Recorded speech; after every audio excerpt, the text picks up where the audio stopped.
2025 भर्तियों का वर्ष आज ही सुनिश्चित करें अपना सिलेक्शन और डाउनलोड करें तैयारी कर लो ऐप।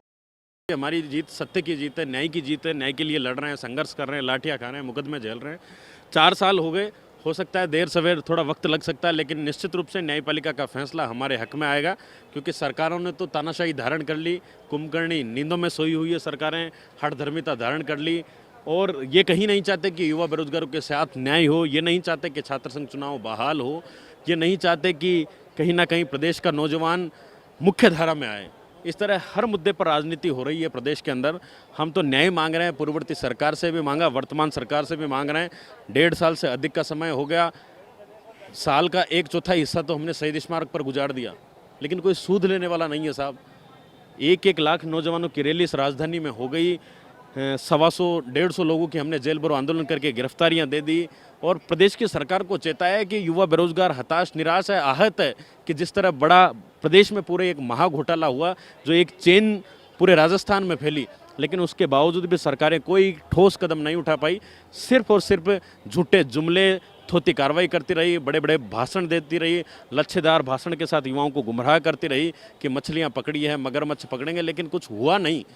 तो साहब हम तो हताश है, लेकिन आने वाले 28 दूर नहीं है, कांग्रेस को आईना दिखाया, वापस बीजेपी को आईना 28 में दिखा देंगे।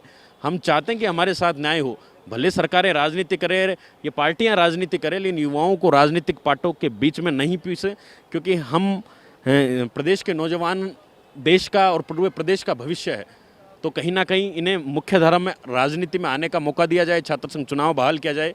और जो एक मेहनतकश युवा गांव ढाणी से आकर तैयारी करता है प्रदेश में, और जब उसे पता लगता है कि मैं 10-10 घंटे प्रदेश में तैयारी करता हूं, लेकिन मुझे पता लगता है कि 10-10 दिन पहले, 35 दिन पहले पेपर लीक हो रहा है, तो उसके सारे अरमान धराशायी हो जाते हैं, सारे सपने चकनाचूर हो जाते हैं। क्योंकि वो माँ अपने गहने गिरवी रखकर उस बेटे को पढ़ाती है, वो बाप अपनी ज़मीन को बेचकर उस बेटे को पढ़ाने का काम करता है, लेकिन आखिर में होता क्या है, वही ढाक के 3 पात कि वो पेपर बिक जाता है, सारे सपने उसके धराशायी हो जाते हैं और हाथ में उसके सिर्फ मलाल के सिवाय कुछ नहीं बचता। शिवाई के प्रदेश अध्यक्ष विनोद जाखड़ के नेतृत्व में किया गया और राष्ट्रीय अध्यक्ष भी शामिल हुए, कांग्रेस के लोकप्रिय नेता आदरणीय सचिन पायलट जी भी शामिल हुए, नए नए विधायक अभिमन्यु पूनिया जी, मुकेश भाकर जी, निर्मल चौधरी जी, सब लोग शामिल हुए। तो अच्छी बात है कि ये सड़कों पर लड़ाई लड़ रहे हैं। लेकिन इसने आकर पूछा इस मामले को लेकर भी, एसआई भर्ती को लेकर भी, क्योंकि आपकी भी तो लगातार मांगे चल रही है। बिल्कुल सरकार के निरंतर संज्ञान में है, लेकिन मीडिया के सिवाय पूछने वाला कौन है। मुकेश भाकर जी जरूर हमारे बीच में आए थे और उन्होंने हमें जाना, पूछा कि किस तरह से आप 104 दिनों से बैठे हुए हो।